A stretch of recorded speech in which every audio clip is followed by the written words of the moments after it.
Welcome to the Espresso Show. My name is Rasmus Sojmark. I'm the CEO and founder of SBC, and I am the host of the Espresso Show. Today we have episode number 2, which is about player protection, the situation in Europe, and building a sustainable framework in North America. We'll be taking a closer look at the industry status quo, discuss with our guests what role player protection plays in the greater context of a responsible entertainment industry. Just to remind all of you that the Espresso Show focuses on expert advice and key information from leading industry experts in an interview with me. The aim of the show is to give industry stakeholders an educated view of what's going on across our industry and what issues and opportunities exist now and in the future. In the virtual studio today, I have the luxury of sharing no less than 3 double espressos with my 3 awesome guests. Martin Lichter, he is the Senior Vice President of Americas, Regulatory Affairs and Responsible Gambling at Entain. Then you have Paul Buck, he is the CEO of Epic Risk Management. You have Liv Biesemans, she is the Group Deputy General Counsel at Kindred Group. But before we kick off the interviews, allow me to share a few views on problem gambling and player protection, which we'll be addressing today. So you'll have to bear with me and listen to me for a few minutes before we move on to the guests. So let's just have a quick espresso. Cheers. So most, if not all of us, would like to work in a sustainable and awesome betting and gaming industry that is based on responsible entertainment. But what exactly does that mean? What is it? So to work with responsible entertainment, there needs to be a fundamental understanding of safer gambling, problem gambling, and player protection. I mean, for instance, we already consider ourselves as an entertainment industry, right? I mean, like many other industries. But we cannot really use the word responsible if we ignore the inherent problems that gambling is causing to some people. Personally, I have enjoyed sports betting as a form of responsible entertainment for many years. In fact, I wrote my master degree dissertation about gambling in a contemporary society based on interviewing no fewer than 20 sports bettors about their sports betting behavior and motivations for engaging in sports betting. 175 pages. I had 500 interview pages with data about these interviews to use for this study. After that, I contributed to numerous publications around sports betting and player motivations. And I even had a book contracted, believe it or not, with a publishing house to explore motivations of sports bettors even further. This is still in the works, been for many years, been very busy with work, but I'm still very keen on getting it done one day. Now, if you take a look at the UK and most European countries, it's very clear that we're playing catch up on safer gambling. We've been seemingly unprepared for a problem that has grown in scale ever since the online betting and gaming boom. Now, if we then jump on to the US, that on the other hand, we have a lot of states regulating sports betting and iGaming as we speak. They don't really have an excuse of being ignorant about the problem. They only have to look across the Atlantic and see how it's been in Europe. Now, we have the AGA, the American Gaming Association. They've been running Have a Game Plan, Bet Responsible. This is a sports betting player education program, which has the support of the likes of NHL, NASCAR, the PGA Tour, etc. It's obviously a positive that the AGA is trying to get on the front foot in the early days of legal sports betting. But we've seen similar industry campaigns, for instance, in the UK, when the fun stops, stop. These ads haven't really had the impact we hoped for them to have. Now, before we move on to the interviews, just a couple of examples of what I find, quite, interesting about some of the issues we still face from time to time, as well as some of the, rather interesting opportunities around, I would say, the entertainment side. I don't know if I would guess most of you probably watched the awesome Netflix show The Last Dance, which is about Michael Jordan's life and career. Several episodes of that show actually talked about Michael Jordan's love and passion for high-stake gambling and how entertaining it was for him. The same goes for likes of Phil Mickelson, Floyd Mayweather, other sports celebrities. Now, there's no doubt that gambling or the betting and gaming industry is very entertaining and it's fun. But it all comes down to the understanding of one's limits and available funds, etc. Not everyone has the necessary means and the will to say no or stop when the fun stops. Another example, which was a bit crazy in my view, was that in Tennessee, you had the lender of high-risk flex loans. They got approved to simultaneously serve as a store where you could deposit gambling funds into the company's affiliate sportsbook, which was Action 24/7. I mean, that's not the smartest move towards vulnerable sports bettors, I would say. So we also have another case that's been, a situation or an example that's been around for quite a few years, and that is the fact that we have offshore operators. We see they continue to be a pressure on especially regulated European markets by offering better odds, better lines, better bonuses. And it just means that for the sports bettors have opportunities that can make it slightly difficult to stay competitive as a regulated licensed operator, which means also increased cost on taxes and other costs that keeps being imposed on them, makes it very difficult to operate in a very smart and responsible way.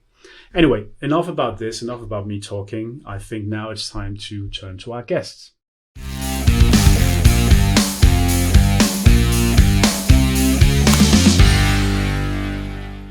So, Martin, Lycka, can you tell us a bit more about yourself and your work with problem gambling and player protection? Russ, first of all, thanks for having me, and I'm delighted that I can be sharing an espresso with you. Not to be forgotten, my friend. Cheers. My name is indeed Martin Lycka. I'm the Senior Vice President for American Regulatory Affairs and Responsible Gambling for the Entain Group. A dubiously long, very glamorous title. That means that I look after, amongst others, and that's relevant for this chat, responsible gambling projects that Entain has been rolling out at the other end of the pond, in the United States. Very good. Okay, let's jump to the questions here. I would like to ask you, how do you measure the progress in Europe when it comes to tackling gambling? And how far are we from a sustainable entertainment industry?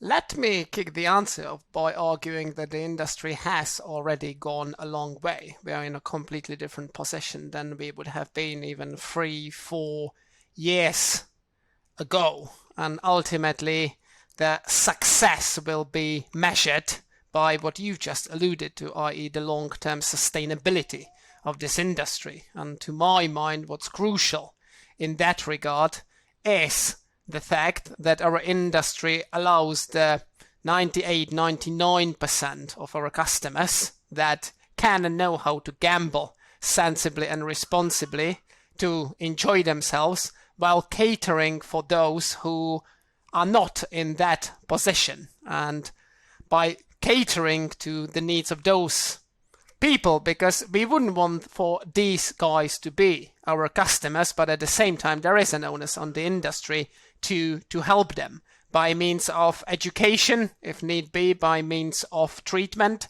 As an industry, we have invested an awful lot, both finance but also people and crucial and critically technology-wise, into making sure that customers can gamble responsibly. So to my mind, the ultimate measure of success will be the long-term sustainability of this markets that are not populated by gambling addicts, but at the same time with the industry helping prevent, by means of early detection, gambling addiction from arising and catering to the needs, including on the treatment side of things, if required, that these people might have. Okay. No, that's very interesting, Martin. If you don't mind, I'll jump on to the next question then, and I would like to ask you, what measures would you like to see in place across the regulated US states to reduce the risk of harm to players, and at the same time ensure that a sustainable framework is created? In my view, the US has a true opportunity to become the front runner when it comes to responsible gambling measures. And in an ideal world, and I reckon some people would have heard it from me before, so apologies for potentially sounding like a broken record. This, in an ideal world, it would be working as a two-way traffic. Lessons, clearly there are lessons to be learned from what the industry has been through in the UK as well as Europe.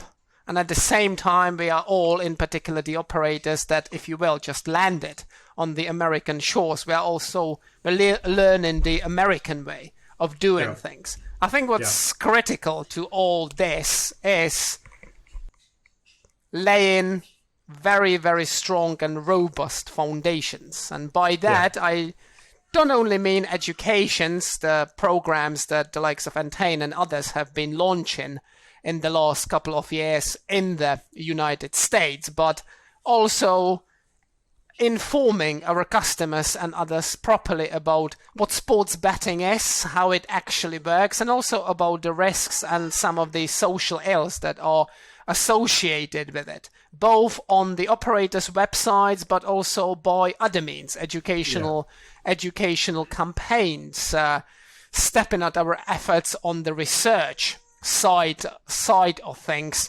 supporting, including financially, it would appear, ever so struggling helplines that already exist, and as I've already pointed out, also introduce the cutting-edge technology that we have as an industry into this space, so that we can help customers ultimately help themselves. And all this, and this will be my final point in the answer to your question, all this needs to be reflected in both the regulation, but ultimately also self-regulation. Because to my mind, to achieve the ultimate goal of long-term sustainability of this market leads through increasing the applicable responsible gambling standards to the level that would allow the industry to continue servicing the customers while duly protecting them. Okay, interesting. Very interesting. Let me jump on to the next question, which is which US state regulators are actively engaging on the issue, and how different is the approach to the European counterparts?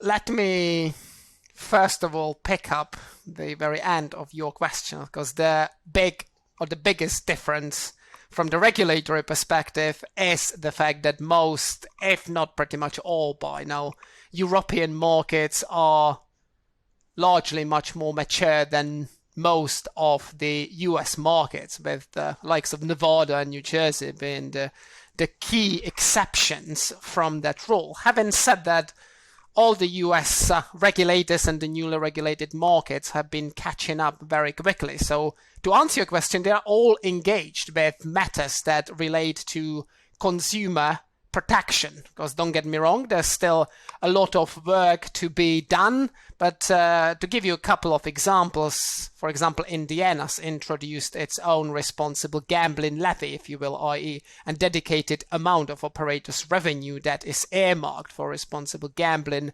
purposes. The likes of New Jersey and the other regulators that have accumulated more experience with regulating either internet gaming or sports betting, they will inevitably start looking into the use of digital technology for early detection purposes. So there already has been a movement in the space. I wouldn't call it a revolution just yet, but with the support from within the industry and ultimately also from within the customer community or even the public at large, because these days this is arguably what all our customers want. They do want to work with ethical businesses, and in our case, that ethos that's meant to be permeating our business objectives, and I would strongly suggest that this is definitely Entain's case, is very much linked with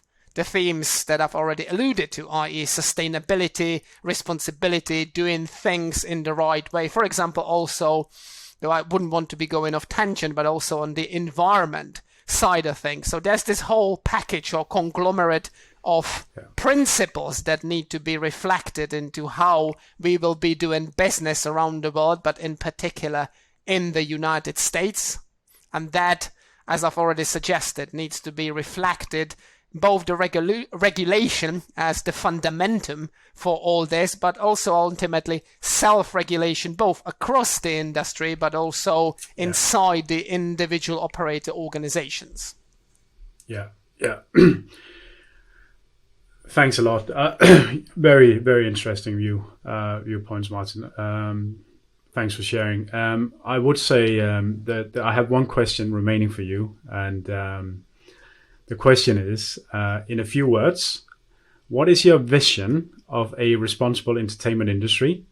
And is this what we should all strive for? And I think just, even though that was a question, I would like to say, obviously, you GVC rebranded to Entain, which kind of is entertainment, right? So very interesting question for you, I think. Absolutely. And thanks for giving me the opportunity to elaborate on this issue a little bit while we have the time to do it. And I would suggest that there are a couple of critical principles. Entain has committed to start taking all its business from fully domestically regulated jurisdictions by the end of 2023. And I would suggest that that will ultimately help with the opposite side or the flip side of this particular coin, and that is the black market, which I would strongly suggest the authorities, together with the industry, the license industry, need to be clamping down on, because I would see that as what every license operator, the whole license community in every single jurisdiction that we will have, or individual operators will have chosen to enter. This is what we should get in return for our commitment. And it's a logical commitment, it's a no-brainer, don't get me wrong, commitment to the applicable regulatory standards plus self-regulation going beyond that. So that is the starting point. And then to make sure that we do, and as I've already said, I truly believe that we are on the right track to get there in the foreseeable future, and we're more than halfway there. When it comes to the sustainable entertainment industry, the basics that are associated with operators being licensed, playing it by the book, going beyond the letter of the law in the sense of introducing self-regulation or going beyond the individual compliance requirements, saying or perceiving responsible gambling as more than just a compliance exercise. So on top of all this, on top of the fundamentum, as I've called it, educating people about sports betting, responsible gambling, about sports integrity, about the processes that lie behind what we do is critically important to our becoming a sustainable entertainment industry in the long run. But the other critical element to, in my view, and I've already alluded to it a couple of times, but let me expand on it a little bit, is the interplay between the use of technology by means of having gathered data about customer behavior and putting the data to the right use, i.e. protecting customers. So that is, if you will, these are the robots, the Terminators. This is the super modern technology that can help us all achieve the goal you have alluded to. But at the same time, I would very strongly argue and support of the fact that all this mustn't become too robotic, so to speak. So there's a lot of wiggle room for what I would call human touch. And to my mind, the interplay of all these factors, in particular, how we can be using technology in combination with our human resources, will mandate the future of this industry. A number of programs are already being launched. Entain, for example, has announced its efforts to launch an advanced responsibility and care program that will revolve around these principles and will be the technological embodiment of our sustainability charter, of the strategic principles that we have committed to. So this will be my vision, both American vision but also worldwide vision, of how we can achieve the ultimate goal of becoming a sustainable entertainment industry that focuses on true entertainment while doing everything in our power to protect our customers from harm that in some cases might come their way. So if we can do everything in our power to prevent that, and if need be part of the treatment path, then I would suggest that that will also truly help us to achieve this goal, and it will help the industry to a long-term successful existence. Because in my view, the critical point, and that would be my message that I would like to leave with you, and also ultimately, of course, the audience of this podcast, is that doing good gambling business means doing good responsible gambling, doing good sports integrity. Not even good, excellent. These two sides of our industry, they're not mutually exclusive. To achieve the goal that we've been talking about on this podcast today, to achieve it, in my view, these two principles, i.e. the, if you will, business or economic side of what we do, and the sustainability or responsible side, needs to marry, and they will need to go hand in hand. That, in my view, is the only way how the ultimate goal that you've been alluding to can be achieved. Okay. I think we we agree from also what you said. It's a very complex issue and problem, so to say, that you need to figure out the best way of dealing with it, because it's not just something that thinking you can say no to all gambling is going to solve the problem of all gambling going away. It's just going to turn into more sort of the black market, and there'll be other issues to deal with, bigger issues. I think what you shared today has been very enlightening, very informative. So I really appreciate that, Martin. And thank you for joining me here at the Double Espresso Show. I thank you for having me. I have enjoyed sharing the two espressos with you, and I hope that we'll get to share them again in the foreseeable future. Absolutely, my friend.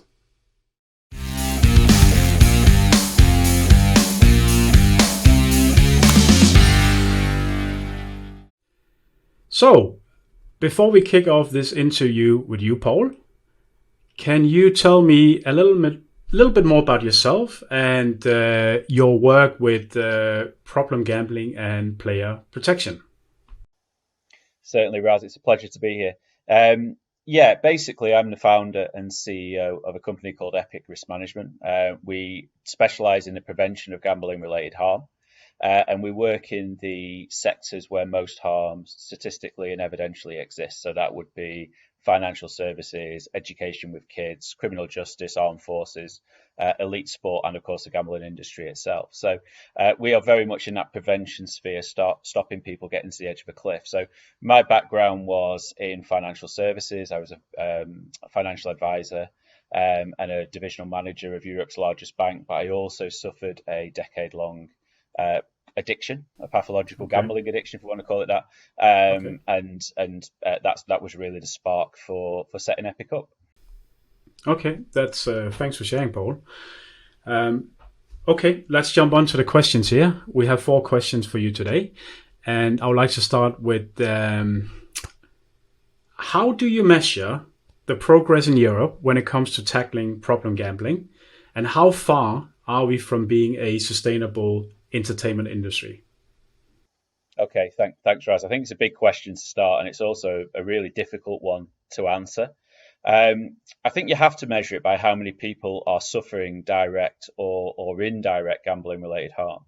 And the truth is, we don't really have any comprehensive prevalence surveys either in the UK or anywhere in Europe. So the reality is that we probably don't know of how to really measure the levels of problem gambling. And I think that would probably be a great starting block to be able to answer the question. It's probably the thing that's missing the most. What level of problems do we actually have? What I would say, there's definitely more focus on problem gambling than there used to be. So if you look at the scrutiny, particularly in the UK at the moment, I think with the Gambling Act review, there's great scrutiny from a media, political and public scrutiny. And perhaps that's because maybe self-regulation hasn't worked in every instance in every country as well as it could have done. But I think there will be some changes because of that. But what I would also say, there's more focus on problem gambling from the operators themselves. I think it's wrong to say that there's been no progress. I think, if you look 5 years ago or more, that it wasn't really something that was spoken about. And I think that's something that we're seeing a little bit in the US at the moment. And now I think, if you look at certainly the major, bigger operators, if you like, the regulated operators, there is definitely more focus on things like problem gambling, the use of technology, increasing the training and effectiveness of their teams. And it's not perfect in every operator in every country. It's not perfect in every operator in the UK, but it is definitely something that is more focused on than it certainly was 5 years ago. And that has to be a positive thing. But again, how far are we from being a sustainable entertainment industry? There's probably still too many people suffering gambling related harm than there should be. For us, one person suffering it would be one too many, but there's probably, there is a lot more than that. So I think whilst there's a lot of improvements, there's a lot more scrutiny, I think there is still more work to do, but definitely on the right track with many of the operators. And things like the Gambling Act review in the UK, the new regulations in the Netherlands, these will kind of bring gambling into the digital age. But ultimately, the goal must be that we get $0 or £0 from people who are suffering gambling problems. Yeah, no, I agree. And as I spoke to Martin about as well, it's a complex issue, right? Gambling will always be here. It's just a matter of how we make it as responsible and sustainable in the best possible way. We can come back to that later as well, Paul. But thanks for sharing your view here. I'd like to go on to question number 2, which is what measures would you like to see in place across the regulated US states to reduce the risk of harm to players and at the same time ensure that a sustainable framework is created? Okay, I think the thing to start with this, Raz, in my eyes, is that this is a huge opportunity for the US to have the largest and most successful gambling industry anywhere in the world that's ever been. However, I also think there is a danger of killing the goose that laid the golden egg, if you like, because it doesn't, at the moment, if they don't take player protection and harm prevention and responsible gambling more seriously, or seriously from the start, then it will fail, and it will be the thing that sort of stops that industry being so successful. So what I'm seeing so far is that as an industry, there's a lot of jostling for position, quite understandably, as new licenses are issued, etc. And there's a lot of concentration on revenues and sponsorships and everything else. And in my opinion, and obviously this is what we do, but in my opinion, harm prevention measures must grow at least the same rate as the gambling industry itself or revenues themselves, because if they don't, then it will fast become an unsustainable framework. Going back to your question, and that will start to attract public and political scrutiny. Research, education and treatment are absolutely crucial, as is probably a public health approach. and there needs to be dedicated dollars to problem gambling. So for me, it's a huge opportunity, but the risks are there that the opportunity will just blow up like it has in other countries unless harm prevention measures or responsible gambling is taken as seriously. Collaboration, I think, is crucial. So what's the minimum standard? And I think that's for the operators, along with the regulators, along with the rest of the ecosystem, to actually work out what's the minimum standard in a state that's acceptable. And that can only happen with collaboration. That can only happen with working together. And there needs to be consistency. It shouldn't matter where you're gambling anywhere in the States, be it in Tennessee or Nevada or New Jersey or Pennsylvania or Massachusetts. It shouldn't matter where you're gambling. There should be a consistency of provisions in place to be able to ensure that problem gambling doesn't become an issue. And unfortunately, at the moment, there are some inconsistencies, because obviously in some states there's $0 going towards it. In other states, it's really seen as a high priority. But in reality, it's leaving to some trailblazing operators like Entain with the foundation and Kindred and others to just kind of lead the way. But I think there has to be a collaboration. There has to be a more consistent. Funny enough, I guess these are also the ones coming out of Europe, maybe having a lot of experience in the field. Absolutely. So I think the likes of Entain, the likes of Kindred, and others, they've seen what's happened in other countries. They've seen what's been successful in other countries, in the UK and Scandinavia and across Europe, etc. And they've also seen what hasn't worked. And they've seen, there has been significant harms attached by the small percentage but significant number of people who have problems. So they've seen what works. And going back to what I said before, the only way this will be the truly successful and sustainable gambling industry, biggest in the world for the US, is if actually they take that 1% or that 2% seriously, stop the harm, stop people suffering gambling-related harm, and stop the country suffering harm. Otherwise, the scrutiny will just ramp up. And before you know it, there will be a huge vice-like regulation, the same as there has been across other European states, because, one person who suffers harm is one too many. No, I agree. And I think if we move forward now to question number 3, you kind of touched base on it already, but let me ask the question. Which US state regulators are actively engaging on the issue, and how different is the approach to the European counterpart? So kind of started discussion around it, but if you can elaborate a bit more, that would be helpful. No, I had a conversation about this very point with our VP of Policy and Strategic Development this morning, Brianne Dora Shawal, who I think is probably well known in America. And I think the conversation we had is it's very difficult to compare the US with the UK, because they're completely different markets, for a simple reason that in the UK, you've got one country with one regulator and one set of rules. And is it perfect? No. It's not perfect, but it should be relatively simple. What you've got in the US is obviously you're going to have 50 different states with potentially 50 different sets of rules, and it's a much more complex landscape. So for me, if the 50 states with different rules and everybody does a different thing, it's going to be chaos. So for me, again, it goes back to this sort of collaboration and consistency.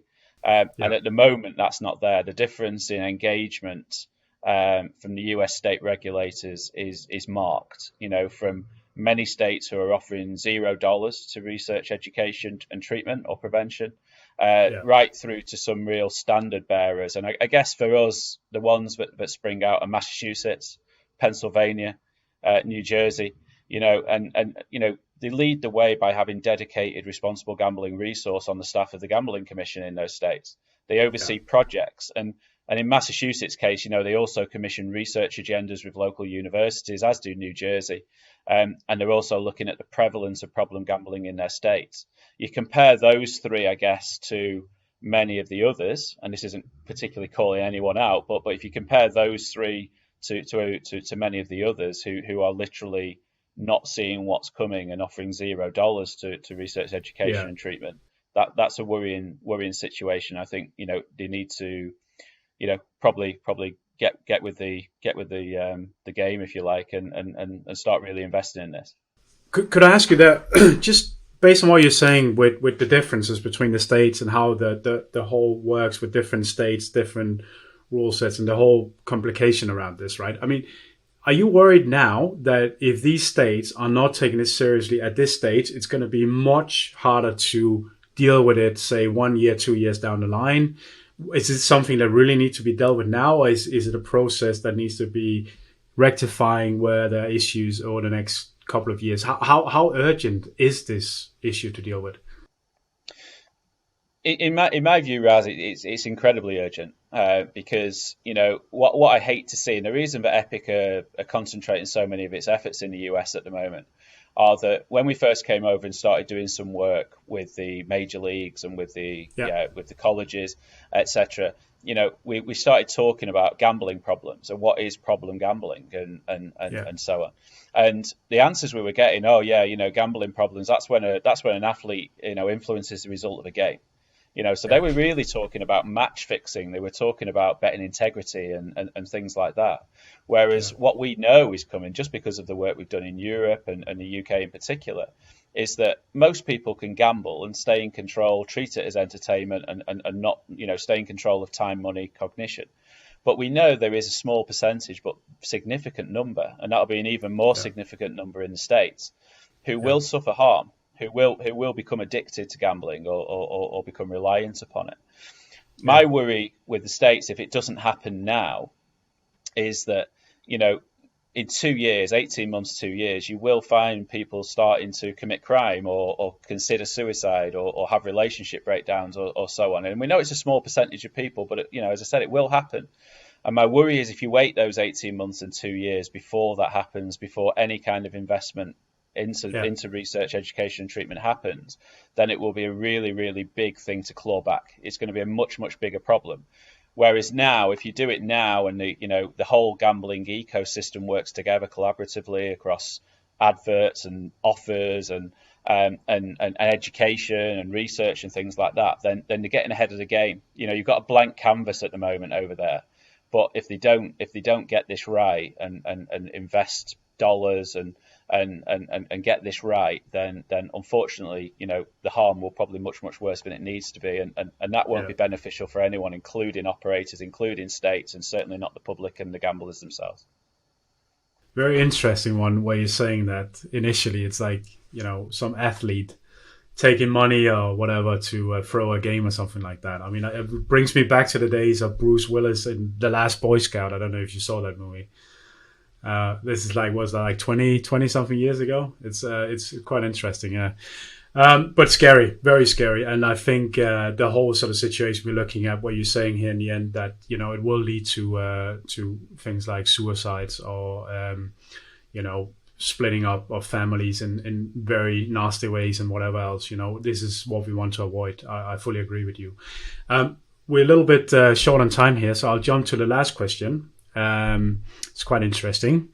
So, Paul, in a few words, what is your vision of a responsible entertainment industry? And is this what we should all strive for? It's a bit of a wide question, but yeah, no, sure. And it's a good question to finish on. And yeah, I mean, is this what we should all strive for? Absolutely. I think for us, a responsible industry, one that has multi-accountability. So that would be across the regulator, the operator, the player themselves, the media and the politicians. I don't think you can put all the responsibility just on the individual. There needs to be the whole ecosystem working together. And I think the key word for my 20 minutes or whatever we've had here, it would be collaboration. This is only going to work if everybody works together, and for the same cause. And that includes treatment providers, researchers and preventers of harm, such as Epic as well, It's also about operators firming up their customer base with those who are in control. So those people who spend within their means, enjoy gambling, without having an effect on the rest of their lives, like we've spoken about before. Let's make sure customer bases are in that 90% who aren't at risk, can keep in control of time, money and cognition. And ultimately, the vision of a responsible industry is that, no dollars come from problem gamblers or people who can't afford to lose them. No one under the age of 18 should be able to gamble on anything at all, full stop. And no one should be able to gamble $1, pound or minute that they can't afford to lose. Yeah. You know what? I mean, maybe this is something we can discuss at another podcast or another show. But you know what? What I keep thinking back to is when I did my dissertation on, gambling in contemporary society back in 2000 and 2005, I think it was. I had to collect all my studies and bring them back from the US back to at that point when I was in Denmark, right? To be able to find research around gambling because there wasn't any.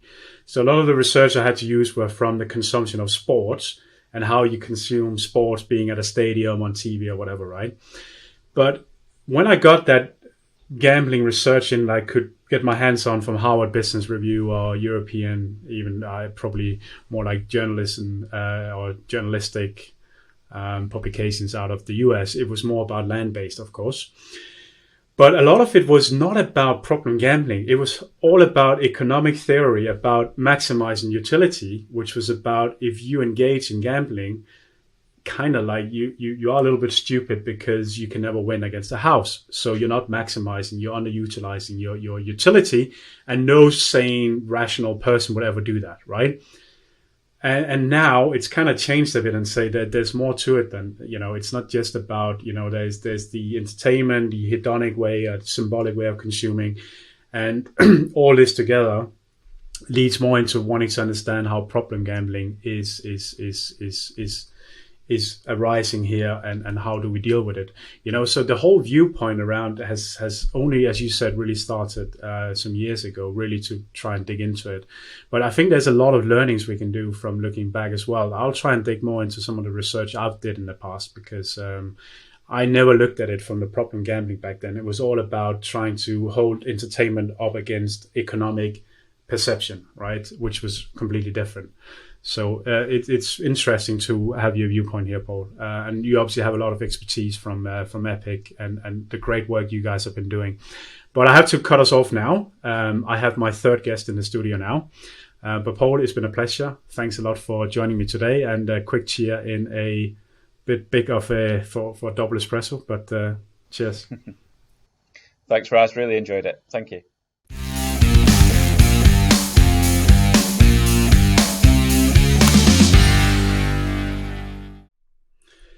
Welcome, Liv.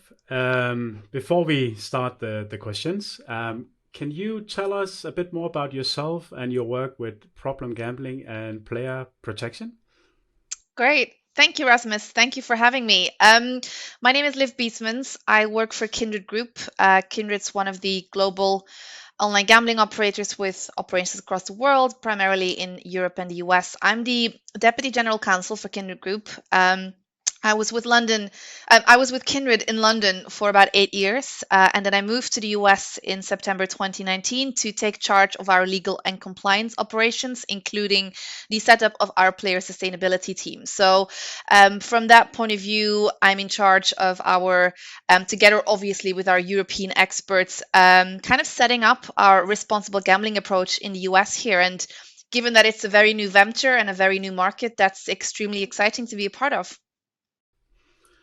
I can imagine, yeah. And London, so that was Wimbledon. That's correct. That was Wimbledon. Okay, very close. I'm in Putney now, so not far from lovely. Wimbledon. There you go.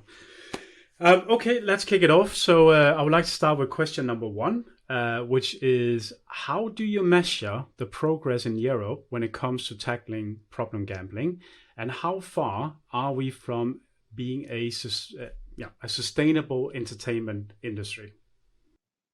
Yes. Obviously, Kindred's devoted to creating long-term sustainability by providing our customers with a safe and secure and most of all, entertaining online experience. I think it's fair to say overall, from a holistic industry point of view, there's still quite a bit of work to be done, and there will always be work to be done. But I do think the industry has made important strides in recent years, not in the least in terms of having that mindset shift, which is extremely important. And there's now a clear understanding and awareness that consumer protection is the only way to achieve real sustainability in our sector. Yeah. Kindred's the first operator to set the ambition that 0% of the revenue from our platform is generated from harmful gambling by Wow. 2023. That's impressive. And that's extremely ambitious, and that's an absolute first in the industry. And we do that obviously together with our in-house sustainability and responsible gambling team, who are absolute experts in the field. Um, just to give you a bit more background on that, Rasmus. So we Yeah. use a basic or a widely accepted scientific model. It's called the Problem Gambling Severity Index, PGSI, which is widely used in the industry to really measure the severity of problem gambling. And they basically classify customers or classify gamblers. And we use the same approach because we don't believe in a one size fits all. It's really every customer is different. And so we classify our customer database as well, from no risk, low risk gamblers to pathological gamblers. And I think it's really important to underline that 85% of our revenue comes from the no risk to low risk gamblers. So the majority of our customers do not have an issue with the service, and they can play online, and they enjoy the products and the services that we offer. We are now focused on that high risk category, high risk gamblers, and the medium risk gamblers, the people who have been detected. They've been flagged by our systems, they've been flagged by our agents, and we've had a contact with them about responsible gambling before. The compulsive and high risk customers, those are the categories that we're targeting, and those are the customers or the revenues coming from those customers we want to push to 0% by 2023. So very ambitious. And you said 0%. Oof. 0%, exactly, or as Sounds close to 0% as we can get. So very ambitious, an absolute first in the industry. We really hope that other operators and the industry globally will follow suit with that ambition. Okay. Oh, that's very interesting. I mean, that sounds great if you can achieve that. I must say, very impressed. But okay, let's jump to question number 2. And I would like to ask you, what measures would you like to see in place across the regulated US states to reduce the risk of harm to players, and at the same time ensure that a sustainable framework is created? Yeah. Long question. If I can quickly go back to the previous question, Rasmus, I don't know if that's possible, Yeah. but I really wanted to Of course you can. talk a bit about the measurements, because I forgot that part in the answer. So how do we measure progress of our efforts in responsible gambling? So we decided to openly report the share of revenue that we derive from high risk customers. And we shared this figure together with the measurement of the efficiency of the tools that we offer to our customers for the first time in February this year. So again, quite revolutionary in the industry. And the reason for doing this is that we want to understand how much of our revenue is coming from customers that have experienced potential harm, but also to have a baseline to reduce this proportion of revenue going forward. And we need to be able to measure and benchmark against the ambitions that we've set ourselves. So we will continue to do this. We will continue to share these milestones on our journey towards the ambition that we've set ourselves in 2023. And by providing these figures, we really want to increase knowledge and transparency about sustainability, but more importantly, we want to contribute to a fact-based dialogue about harm from gambling with the decision makers, the regulators, and all the stakeholders, all the actors in the field. So we'll continue to update these figures. They're on our website, they're publicly available, but we really want to show an example to the wider industry that we have a wealth of data as online operators. We all sit on a massive database. Everything's online, everything's recorded, traceable, visible, and we should really use this to the benefit of ultimately the customer by creating a set of rules that works for them. Okay.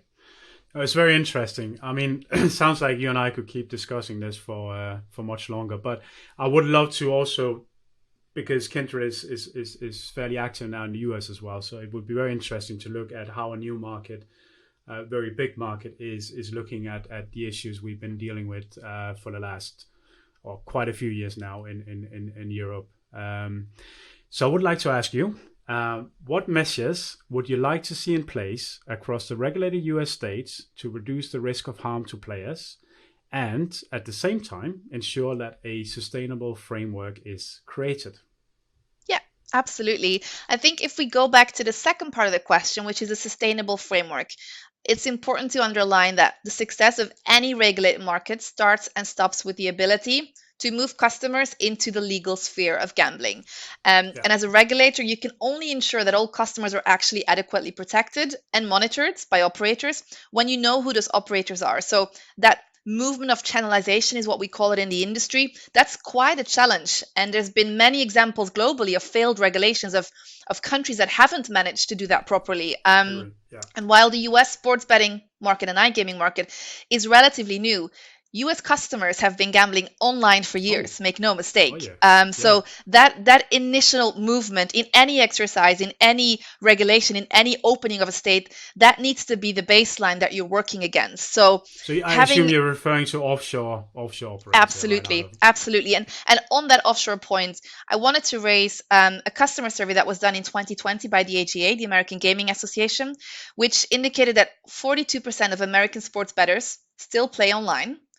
55% of those bettors believe they're actually playing legally, and 84% of those bettors were surprised to learn that they're actually playing with a legal operator. So there's a huge perception gap in the US amongst customers, and this really needs to be addressed through awareness by ourselves, by operators, by regulators, but also by enforcement.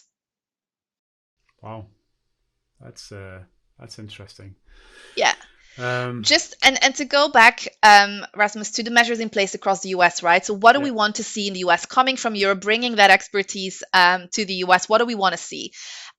There's 4 things that we want to see. It's pretty straightforward, but a clear set of rules. The US is obviously a patchwork of state regulations, very similar to the fragmentation that we've seen in Europe. So a basic uniform set of rules across state boundaries is going to benefit the customer because it's clear what the rules are. It's going to be scalable for operators, and regulators can also start comparing results from state to state. So it's a win-win for everyone to have clear set of rules, or at least some commonality across states. Is that achievable?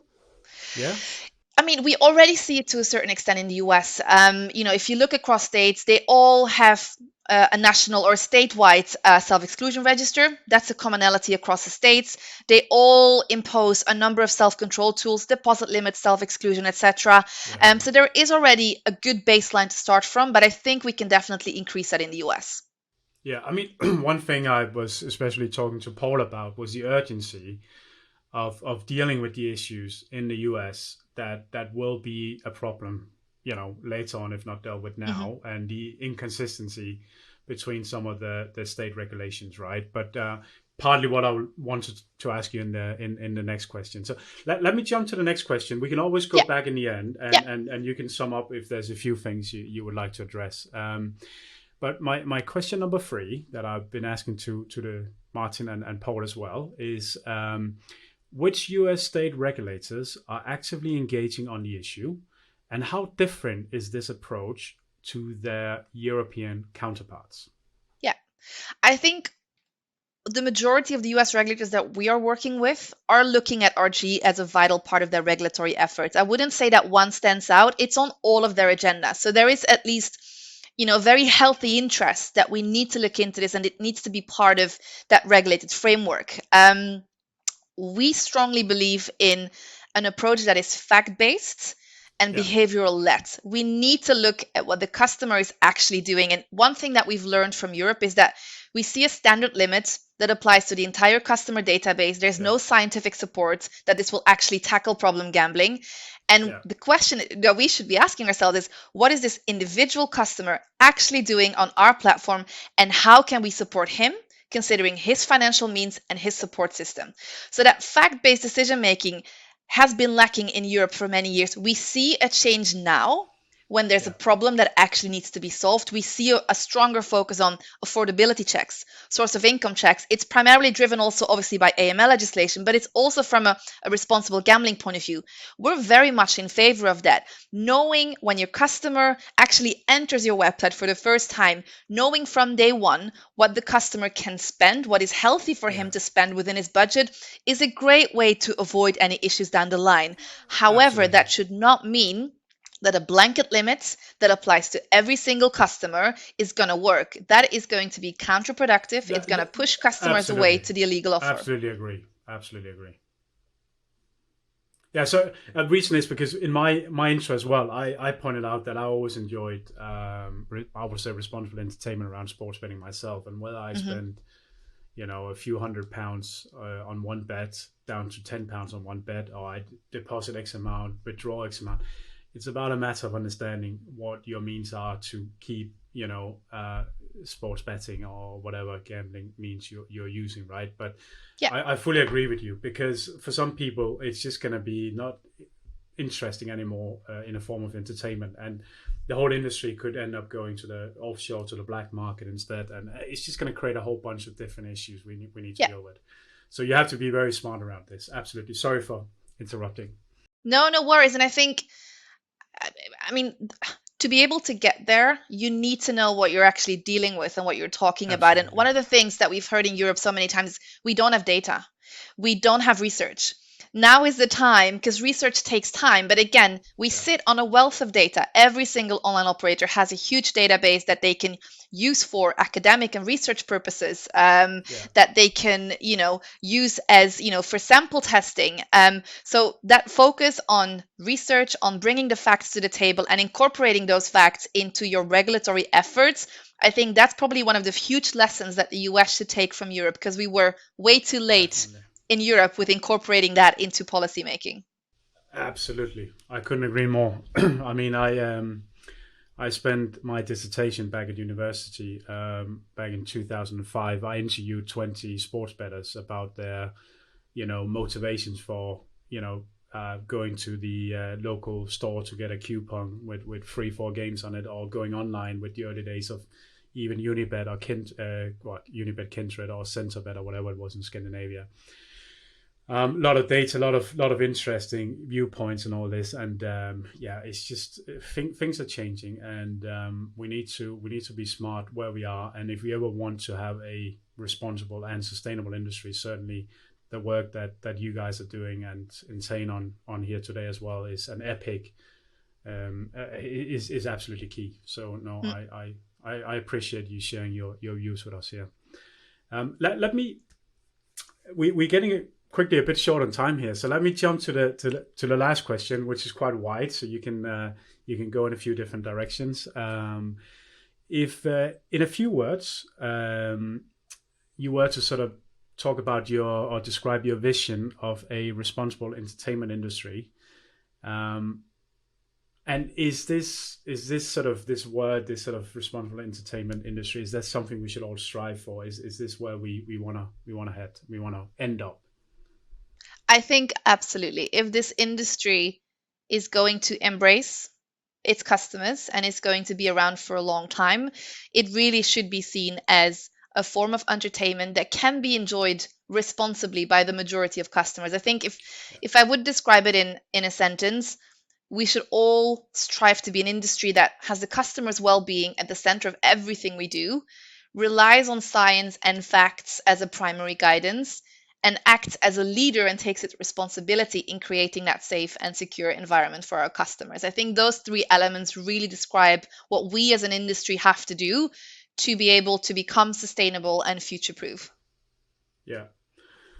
Okay. I again, yeah, makes perfect sense. I mean, we have a minute more, so if there's a couple of things you would like to just end this discussion with, if there's something that springs to your mind, as in I think maybe in relation to the second question, one of the things that we've seen in Europe are these really innovative out of the box initiatives. We have all these the filter apps, the Gambans.